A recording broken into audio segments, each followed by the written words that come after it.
Ici, dans notre propre pays, l'ambassadrice israélienne a taxé de terroristes tous ceux qui ont été tués lundi, y compris les enfants et les bébés. Alors j'ai entendu, Monsieur le ministre, que vous l'avez convoqué. Convoquer, c'est bien, mais je crois qu'il faut aller plus loin que ça. Nous estimons avec le PTB qu'il est temps d'expulser cette ambassadrice pour de tels propos.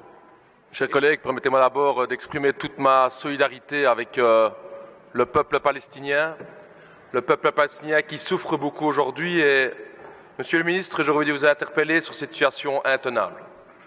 Situation intenable dans la bande de Gaza, où des manifestants pacifistes se sont fait tirer dessus par des snipers avec des balles exprès pour faire mal, pour déchirer les os, pour déchirer les muscles par l'État israélien.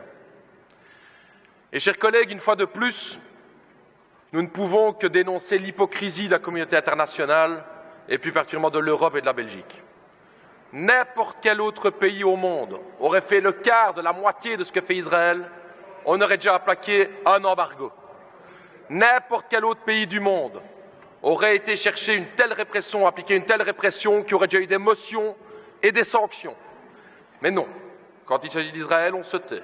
Quand il s'agit d'Israël, on fait quelques déclarations, mais surtout, aucune sanction. Pourquoi ce deux poids, deux mesures? Pourquoi tellement intervenir contre les autres pays et jamais prendre des sanctions contre Israël? Ça, c'est la question que l'ensemble des peuples du Sud nous pose comme question. Pourquoi cette hypocrisie? Ici, dans notre propre pays, l'ambassadrice israélienne a taxé de terroristes tous ceux qui ont été tués lundi, y compris les enfants et les bébés. Alors j'ai entendu, Monsieur le ministre, que vous l'avez convoqué. Convoquer, c'est bien, mais je crois qu'il faut aller plus loin que ça. Nous estimons avec le PTB qu'il est temps d'expulser cette ambassadrice pour de tels propos. Lorsque le peuple sud-africain se battait pour l'égalité des droits, ils sont battus contre l'apartheid, comme l'apartheid aujourd'hui existe en Israël.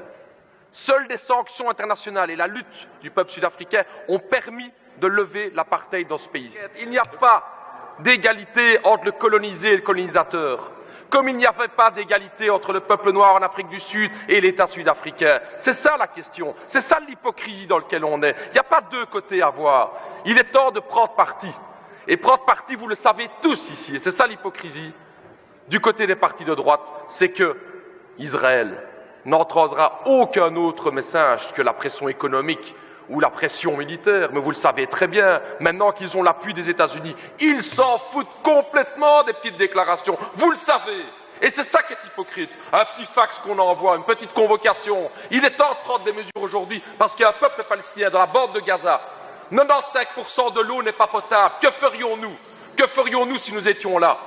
45% de chômage, et on regarde. Alors cette hypocrisie à l'Union européenne, M. Reynders, il serait temps de la dénoncer, et si vous voulez vraiment faire avancer les choses, vous auriez pu prendre un acte bilatéral qui est celle d'expulser l'ambassadrice, comme l'autorité belge vous aurait pu le faire, et c'est regrettable que vous ne le faites pas, et c'est vraiment hypocrite.